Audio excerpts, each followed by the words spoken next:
Hey, what's up, Stay Tuners? It's your good friend Jimbo here, letting you know that today's podcast is presented by Podgo. Podgo is the easiest way for you to monetize your podcast, providing podcasters with a flat rate for ad space so you always know how much you get when you include an ad from Podgo. I recently joined as a member and you can too. Apply today and let them know that you heard from Stay Tuned Sports and you start earning today. That's podgo.co at podgo.co.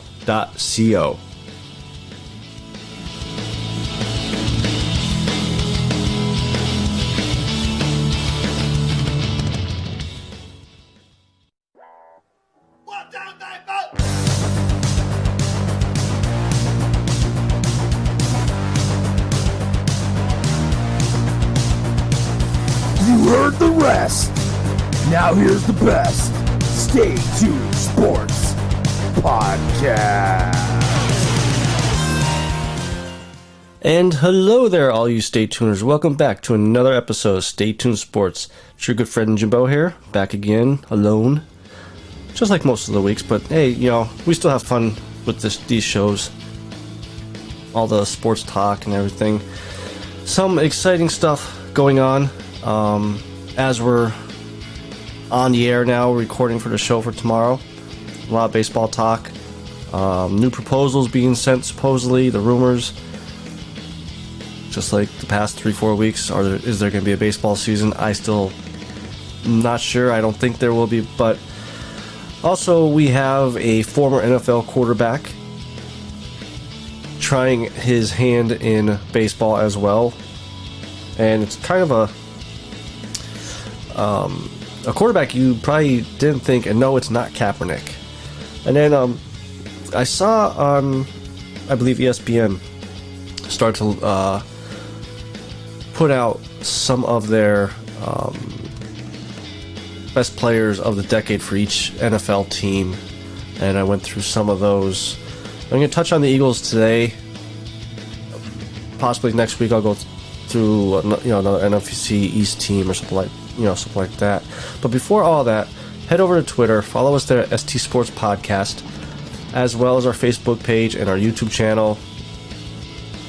All our videos that we're going to be going live eventually within the next few weeks will be put on there. And so, like I said, earlier today, I'm going to kind of jump forward here for a second. Earlier today came out that the MLB players and the owners were close to an agreement to have a season this year. Now, the reason why I bring this up is because just yesterday, the commissioner actually came out and said he was not too positive that there's going to be a baseball season, even though 3 weeks ago he said he was very confident that there would be a baseball season this year, and felt like the players and the owners could get a deal done. Now, of course, a lot of players came out and bashed the commissioner, saying, just tell us where and when you want us to play, just give us our full pay, and we'll have a season. Now, through this whole ordeal, basically the owners want to play as little amount of games as possible, whereas the players want to play as many games. Now, the last proposal that was sent, I believe late last week, was 76 games with, I believe, 75% of the ball player's salary being paid out. Now, with this latest situation that happened yesterday with the commissioner, the Players Association director, Tony Clark, was saying, this latest threat is just one more indication that Major League Baseball has been negotiating in bad faith since the beginning. This has always been about extracting additional pay cuts from players, and this is just another day and another bad faith tactic in their ongoing campaign. When he said that, I started thinking about this whole thing that's been going on now. Go back to March. Owners made an agreement with the players that they would give them 100% of their salaries. Now, all of a sudden, with the pandemic going on longer than expected, the owners come out, oh, we're going to lose, millions and billions of dollars if we have a season. It's almost like the owners are lowballing the players, hoping that the players don't accept any of it, and that way they could turn around and say, well, we tried. The owners or the players just didn't want to do it. Now, I've been obviously on the player side this whole time. I mean, back in March, you made an agreement. You should stick to your agreement. And with the commissioner coming out and saying that, oh, I don't know now, there might not be a season now, just tells me, just kind of like reiterates that feeling. It's kind of his last bluff to try to strong arm the players into agreeing to a deal that they don't want. And I don't blame the players. Now, also, the funny part about this thing is, almost every proposal that has been sent between the players to the union and vice versa has had some type of playoff setup in it. To have the playoffs, to figure out who's the champion of the season. Owners are going to lose billions of dollars, millions of dollars. But yet they just signed a playoff TV deal with Turner Network for over $1 billion. So, what's your excuse now? I mean, there's how you break even. I mean, no one's going to make money this year. No one. Maybe the NFL, because they're talking about still having fans in the stadium, which I don't know if they're going to do that. I don't know if they would do we'll fill up half the stadium for a social distancing type deal. But if you had the playoffs in Major League Baseball, that's how you'll make your money back. Or at least not lose as much money. So if I'm the players, I'm sticking to my guns. Now, kind of fast forwarding back to today, rumors floating around about a possible deal being agreed to, which that came out 2 hours ago. And then the Player Association came right out and said, don't believe anything on Twitter or Facebook. There's no deal even close. But there is a proposal out there. And what it is, as of right now, 60 games in 70 days. The season would start July 19th or 20th. The players would get their full prorated salaries, which is the main reason they've been going for this whole time. And expanded playoffs this year as well as next year, and also waiving any potential grievances. Now, that last part came out yesterday after the commissioner said he wasn't sure if there'd be a season or not. And Tony Clark, who's been reiterating himself every time, saying that's his bad faith negotiations, they could file a grievance if there's no season because of that deal they made back in March with the owners. So I really think the owner or the ball players have all the power now. Now, the only part of that proposal I don't like, and I've said it multiple times, is the 60 games. I don't think that's enough games to play to figure out who is the best, and this and that. Like, I saw one stat today, Garrett Cole last season in the first 30-40 games, he was 3-5 with a 3.48 ERA, and then the rest of the way he had a 1.78 ERA. So there's gonna be a lot of pitchers that are known to start slow that normally come on late that this is going to affect. Now, how does that change your thinking as far as a coach? Do you try to get your starter as many starts as you can. Like, instead of doing a 5-day rotation, do you try to do a 3-day rotation? And just to get him warmed up, ready for the playoffs? Either way, obviously they're not playing 162 games. They're not playing 100 games. I think 80 games is very hard to figure out how to do now, since we're already halfway through June. I think, if anything, this is going to show who's the best coach out there to be able to steer your team through this mess.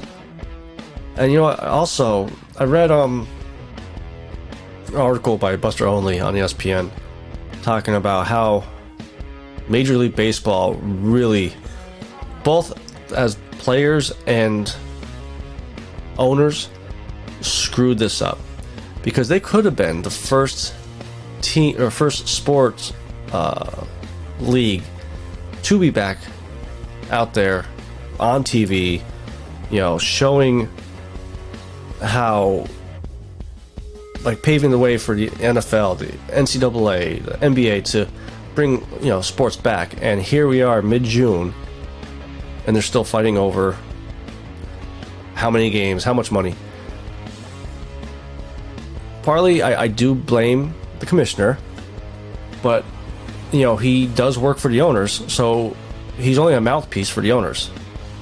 I wish he would have stayed, but stood his ground with what he said 3 weeks ago, that he's confident. But to spin around and just say, I'm just not sure if we're gonna have a season this year. But hopefully we do have a season. As the show goes on, I'll keep an eye out to see if they do come to an agreement, and you guys will be the first to hear about it. Now, at the beginning of the show, I talked a little bit about a former NFL quarterback trying his hand in some baseball. Christian Hackenberg, former Penn State quarterback, former New York Jets quarterback, former Philadelphia Eagles quarterback, everywhere, is gonna try his luck at baseball. Now, I'll give a little background of his baseball history, because I just always thought, the way he played football, that's all he did. He actually was a relief pitcher at Fort Union Military Academy in Virginia, and he mainly pitched as a relief pitcher. He obviously he was a terrible quarterback in the NFL and in the AAF league. Those guys at the AAF league were third string players, and he couldn't even keep his starting job there. Word is that he has a very fast fastball, 90 miles an hour, but he's erratic, just like his career. I don't know how this is going to end up, but the thing is, when I saw that he had an erratic fastball, first thing I thought of was Major League Baseball Ricky Vaughn, when they tried him out as a closer and took off the guy's head. But I just don't see how this guy is going to work out as far as a pitcher, especially you think about how hard it is now to make it into Major League Baseball. He was a relief pitcher before he came to Penn State, and now he's going to try to make it as a pitcher a good 4 years after he last pitched. So I don't think Christian Hackenberg is going to even make it. Think about Tim Tebow, who is a better athlete than Hackenberg is just barely getting up to AAA now. And he's been going at baseball for 3-4 years now. It's just, I just found it funny that he wanted to give it a go. kudos to him for not giving up his dream to be a sports athlete. But sometimes it's just not meant to be, and I believe this is one of those that is not meant to be. And, you know, if it turns out that I'm wrong, congrats to him. But much like his career, I think his NFL career, I think he's gonna crash and burn worse than Michael Jordan did with the White Sox. So ESPN this past week started a list of top players for each team for the decade. So obviously, me with being an Eagles fan, I went right there. I wanted to see who they had and if I agreed with it. Now, ESPN had Jason Peters as the best player of the decade for the Eagles.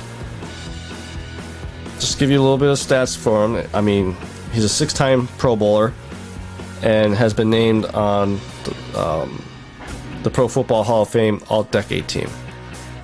I love Jason Peters, and I'll be honest, with the Brandon Brooks injury that happened this past week, I won't be surprised if we sign him now. And not to get off subject here, but what I would like to see the Eagles do is sign Jason Peters and move Dillard over to right guard. Help him learn a little bit over there, and then you could always bounce him out. I mean, let's not forget that when Lane Johnson got drafted, he was supposed to be the heir apparent to Jason Peters. But he had to learn a little bit. And now we got our right tackle solidified. Brandon Brooks, I mean, this scares me. It's his second Achilles tear in a year and a half. It's a lot of money we gave him for an extension. Hopefully, you know, I know Jason Peters tore his Achilles a couple years ago, so hopefully Brandon Brooks can bounce back as well. Now back to the all-decade team. I like Jason Peters, have always liked him. I mean, I always tell a story about me and O'Brien being down the Eagles-Redskins game when Nick Foles threw an interception and got blindsided, and Peters just took the guy out, took him all the way into the stands, almost throwing punches. I mean, there's a reason why he was called the bodyguard. And to be an undrafted tight end, switch over to left tackle, and he's got to be a first ballot Hall of Famer.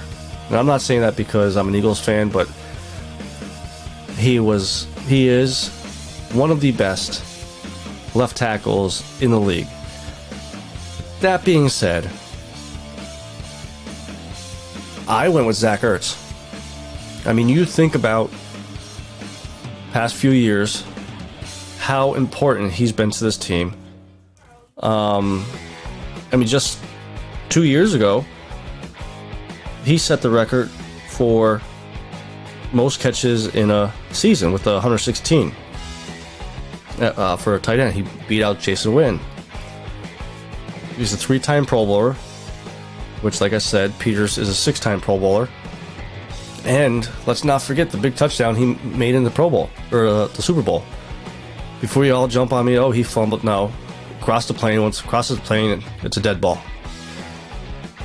You think about how much of a security blanket he is for Carson Wentz and for Nick Foles when we went on the Super Bowl run there. He's a mismatch for linebackers and corners. I mean, you can line them up anywhere. And maybe I'm just being biased because I'm more of an offensive guy. Like, you know, it's hard to tell a left tackle, hey, go out and you know, run and catch a 5-yard out or whatnot.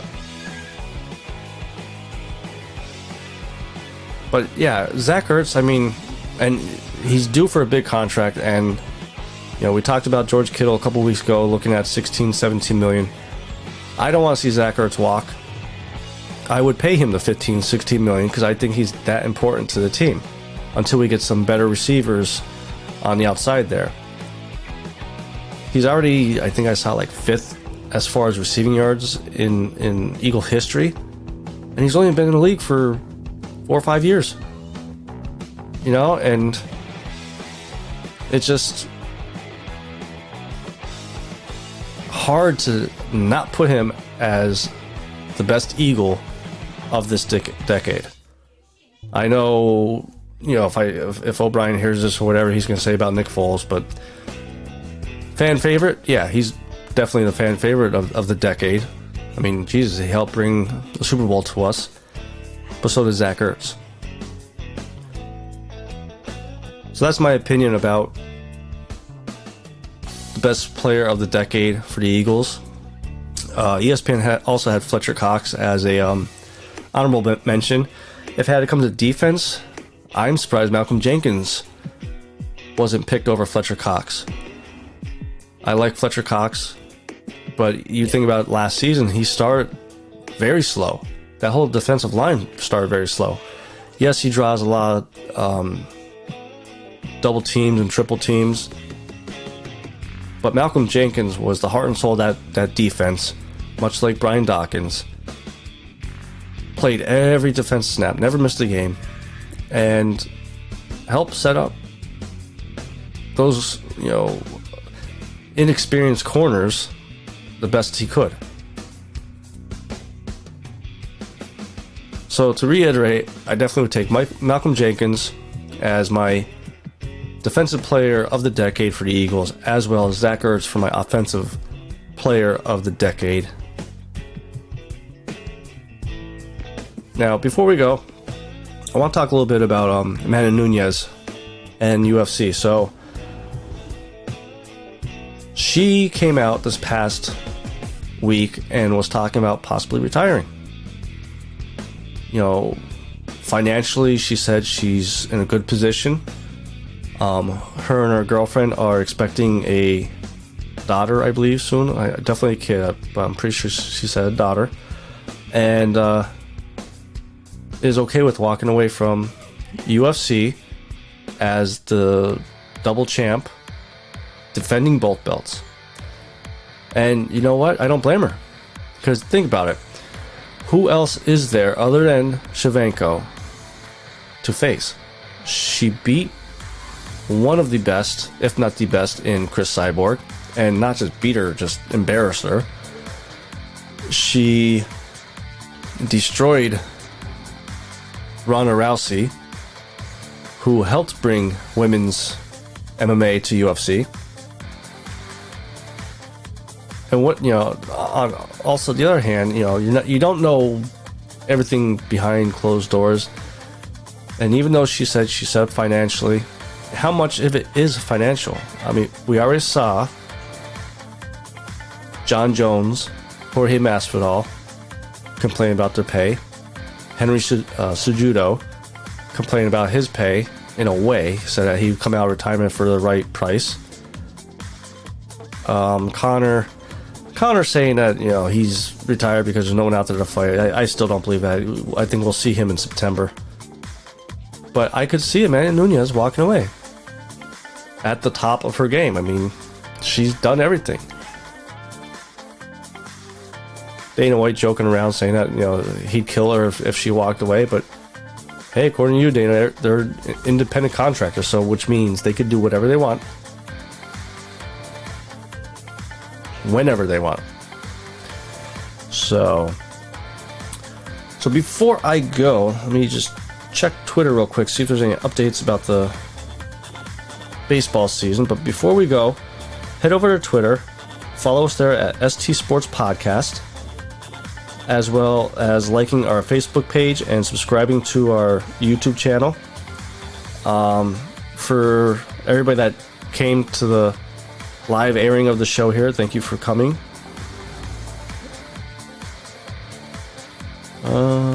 As far as baseball, there's nothing new just yet, so I guess we'll have to wait till next week to talk a little more about this, whether they come to an agreement or not. But till next week, this is your good friend Jimbo, signing out.